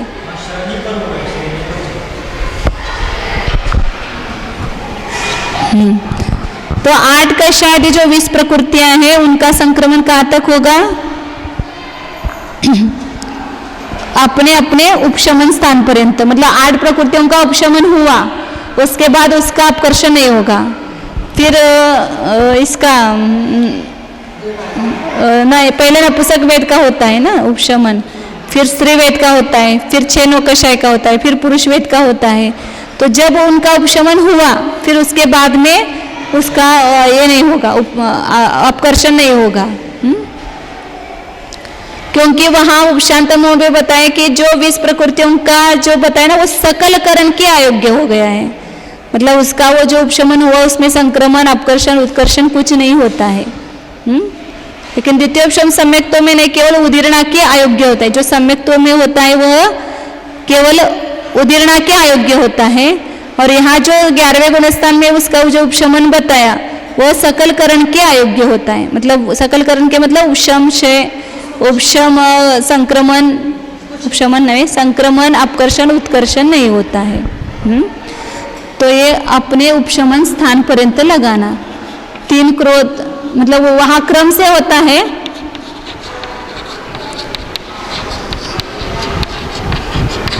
पहले नपुंसक वेद का उपशमन होता है, तब तक नपुंसक वेद का उपशमन होगा। स्त्री वेद का होता है, उसके बाद में 6 नौकषाय का, उसके बाद में पुरुष वेद का, फिर 3 क्रोध, 3 मान, 3 माया और 3 लोभ। वहाँ 8 कषाय का साथ में उपशमन नहीं होता है। क्रोध का संज्वलन क्रोध के साथ में होता है, मान का संज्वलन मान के साथ में होता है। तो अपने अपने उपशमन स्थान पर्यंत उसका अपकर्षण होगा, उसके बाद अपकर्षण नहीं होगा। ये अपकर्षण के नियम बताया। लिखा है तो इसमें तो वैसे ही होगा ना, इसमें तो कोई छादेश वगैरह होगा। 446 नंबर गाता है। वसंतोत्तिसुराऊ मेच्छति अखवगसोलसाणं च खयदेशोत्ति अखवगे अट्टकसायादिविसाणं। वसंतोत्तिसुराऊ उपशांत कषाय गुणस्थान पर्यंत देवायु का अपकर्षण होता है। और मिच्छत्य खवग सोलसाणम च खय देशोत्य, मिथ्यात्व, मिश्र, सम्यक्त प्रकृति और क्षपक की 16 प्रकृतियां, इन सब का अपकर्षण अपने क्षय देश पर्यंत होता है। तो वह क्षय देश का अर्थ समझना कि जहाँ उसका नाश होता है, और ये परमुखोदय रूप से जिनका नाश हो रहा है उसके अंतिम कांडक के अंतिम फाली तक, और जिनका स्वमुख रूप से नाश हो रहा है उनका एक समयाधिक एक आवली तक अपकर्षण होता है। क्षय देश ये शब्द खाली दिया है। और खवगे अट्टकसायादिविसाणं, 8 10 आदि जो 20 प्रकृतियां हैं उनका भी अपकर्षण शपक अपने देश छह देश पर्यंत होता है शपक में। आगे बताते हैं 447 नंबर गाथा। मिच्छत्य सोलसाणम समसेड़े में संतमो होती अट्ठकसायादीनम वसमियठाण कोत्ति हवे। मिच्छत्य ऊपर क्षपक में बताया था, अभी यहाँ पर उपशम श्रेणी पर बताना है कि 16 प्रकृतियों का उपशांत मोह पर्यंत मिथ्यात्व, समय मिथ्यात्व और सम्यक्त प्रकृति, समेत प्रकृति का 11वें गुण स्थान तक नहीं लगता है उपशम। मिच्छतीय सोलसान व समसेड़े में संत मोह होती, इसलिए हमने वहां प्रश्न चिन्ह करके रखा है। वो सम्यक तो प्रकृति नहीं घटित हो सकता है, सम्यक मिथ्यात्व और मिश्र और मिथ्यात्व दो घटित हो सकते हैं 11वें गुण स्थान तक। वो सम्यक तो भी उसके साथ में कहा कैसे लिया वो समझ में नहीं आता है। संक्रमण नहीं होता है ना, सम्यक्त्व का संक्रमण पहले गुण स्थान में ही होता है, आगे के गुण स्थानों में सम्यक्त्व का संक्रमण नहीं है। मिच्छतीय सोलसानम तो 16 प्रकृतियों का उपशम श्रेणी पर मिथ्यात्व मिश्र और 16 प्रकृतियों का उपशम श्रेणी पर उपशांत मोह तक होता है। अट्टकसायादीनम उपसमय ठाण गोत्ति हवे। 8 कषाय अधिकों का उपशमित स्थान तक अपकर्षण होता है, मतलब जहां पर उनका उपशमन हुआ वहीं तक अपकर्षण होता है। वहां कहीं पर गाथा में भी पाठ संशोधन करेंगे तो मिल सकता है, क्योंकि ऐसे गलती में यहाँ नहीं होगी। हाँ अपकर्षण बोल रहे हैं ना, हाँ अपकर्षण बराबर है, अपकर्षण शक्य है। मेरे को दिमाग में वो संक्रमण ही आया। मिथ्यात्व समय मिथ्यात्व समेत प्रकृति का अपकर्षण 11वें गुण स्थान तक होता है, 16 प्रकृतियों का भी 11वें गुण स्थान तक होता है, लेकिन 8 का शायद जो 20 प्रकृतियां हैं उनका संक्रमण अपने उच्चुक्ति उपशमन स्थान तक ही होगा, उसके आगे नहीं होगा। अब और आगे बताते हैं 448 नंबर गाता है। रसायणं च विसंजो गोत्ति अयदते सोति निरयतिर्यावगाण मुदीरण सत्तोदया सिद्धा। उदीरण बता रहे हैं कि पड़म कषायानम विसंजो गोत्ति, प्रथम कषाय मतलब अनंतानुबंधी कषाय, इसका अपनी विसंयोजना तक अपकर्षण ही बता रहे। असंयत देसंयत प्रमत्त प्रमत्त 4 गुणस्थानों में से किसी भी गुणस्थान में वहां विसंयोजन होता है तो वहां तक यथासंभव वहां तक अपकर्षण होगा अनंतानुबंधी का। और उदीर्णा बता रहे हैं यहाँ पर, उदीर्णा सत्वर उदयकरण ये सिद्ध है। वो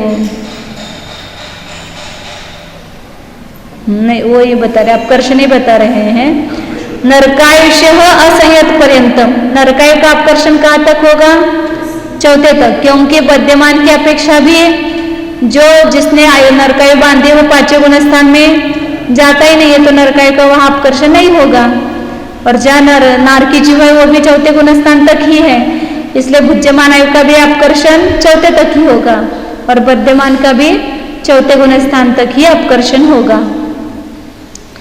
और तिर्यक आयुष देश संयत पर्यंतम, तिर्यंच आयु का अपकर्षण देश संयत पर्यंत होता है, क्योंकि भुज्यमान आयु की अपेक्षा से तिर्यंच आयु का 5वें गुण स्थान तक है, बद्यमान की अपेक्षा से 4थे गुण स्थान तक लेंगे, क्योंकि आगे बद्यमान तिर्यंच आयु नहीं है। तो दोनों का भी अपकर्षण होता है, भुज्यमान आयु का भी और बद्यमान आयु का भी। और उदीर्णा सत्वर उदय तो सिद्ध ही है, क्योंकि अभी आप सब उदीर्णा विच्छुत्ति सत्व विच्छुत्ति उदय विच्छुत्ति करके आए ना, इसलिए कहाँ तक उदय होता है, कहाँ तक उदीर्णा होती है और कहाँ तक सत्व है, ये सब सिद्ध हो गया है। अब आगे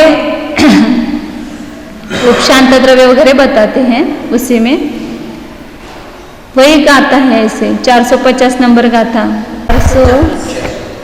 440 नंबर की गाथा आई थी, वही गाथा वापस आई है यहाँ पर।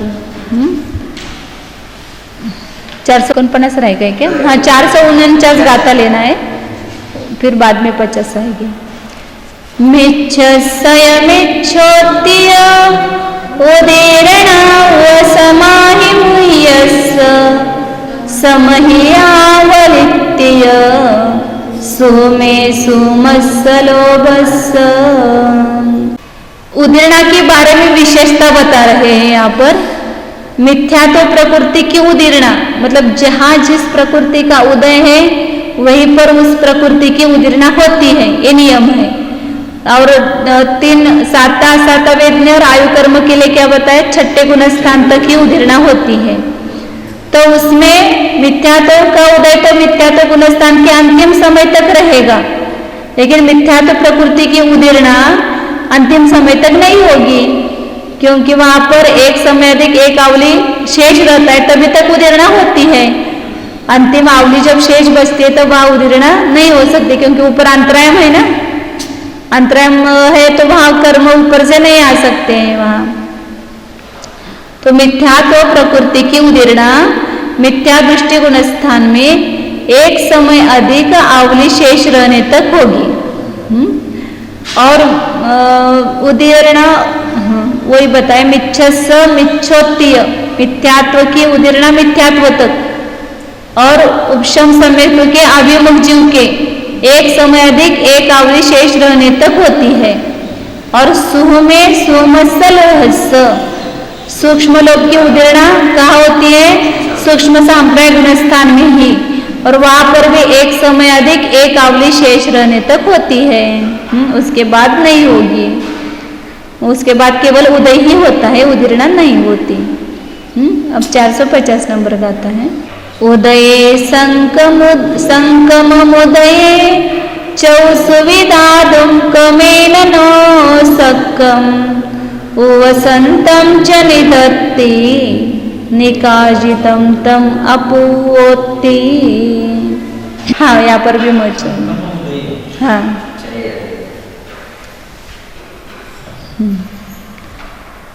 उसमें केवल इतना ही फर्क किया, जम कम्मम था और यहाँ अपूवोत्ति लिखा है, वही गाता है, बाकी सब। उदय में दादुम न सोक्कम उवसंतम, उदय में देना जिसको शक्य नहीं है वह उपशांतकरण अपूर्वकरण तक होता है, ये बताना है यहाँ पर। संक्रमण और उदय में दो में देना शक्य नहीं है, वह निदत्ति वो भी अपूर्वकरण तक है। और चौसवी दादम कमेन नो सक्कम, 4 में भी देना मतलब उदीरणा संक्रमण अपकर्षण उत्कर्षण, ये चारों में देना शक्य नहीं है, वह निकाचित है। और वह भी तम अपूर्वोत्ति, मतलब ये 3 करण अपूर्वकरण तक होते हैं, यहाँ वापस उन्होंने बताया है। तो कौन सा करण कौन से गुणस्थान तक होता है, ये 10 करण बताए, और 10 करण का स्वरूप क्या है, और 10 करण कहाँ तक होते हैं, किस गुणस्थान तक किन प्रकृतियों का करण होता है, इसका नियम बताया। या संक्षेप से ये 10 करण का स्वरूप बताया है। अब आगे ये 4था अधिकार यहाँ समाप्त हुआ, आगे से अपन 5वां अधिकार लेंगे, स्थान समुद्र कीर्तन अधिकार। उसके लिए बंध उदय और सत्व वापस याद करना। सरल है, ऐसा ज्यादा कठिन नहीं।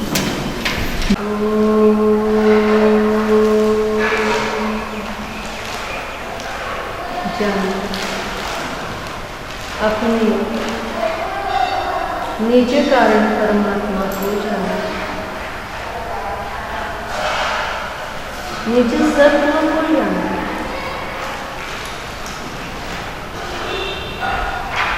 निज अस्तित्व अनादि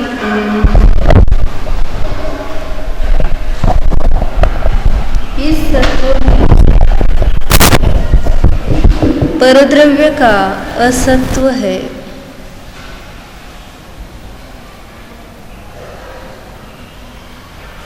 निज सत्व में परद्रव्य का अस्तित्व नहीं है। मेरी सत्ता मुझ में ही है, पर में नहीं।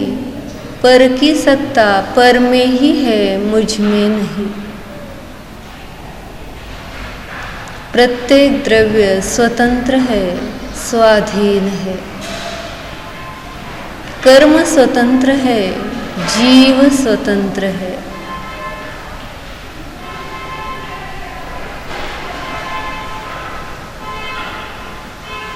मैं तो ज्ञान दर्शन चैतन्यमय जीव हूँ।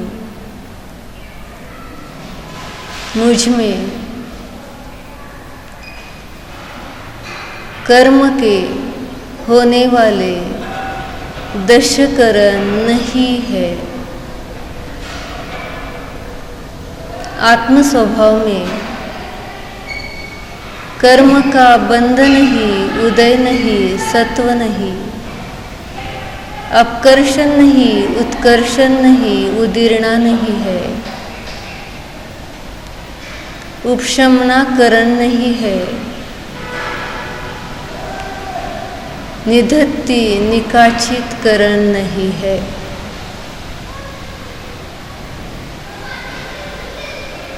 मैं तो निर्विकल्प न्यायक प्रभु हूँ।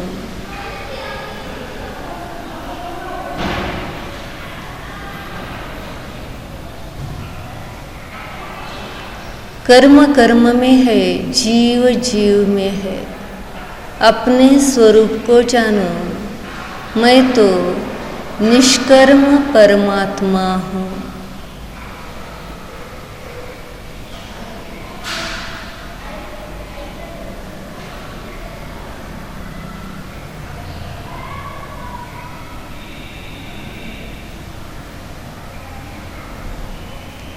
कर्म करण रहित अकरण स्वरूप हूँ।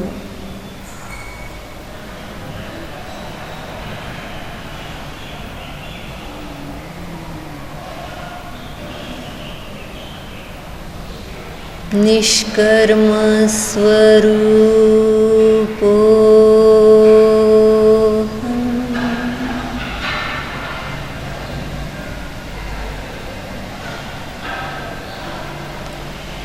स्वसत्व स्वरूपो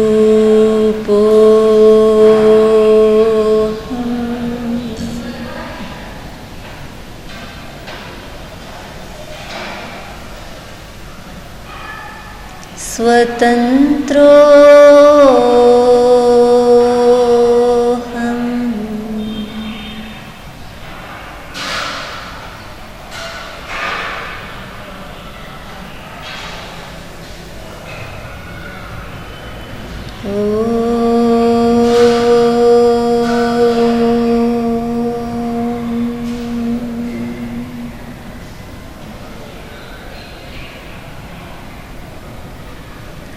विसर्जन।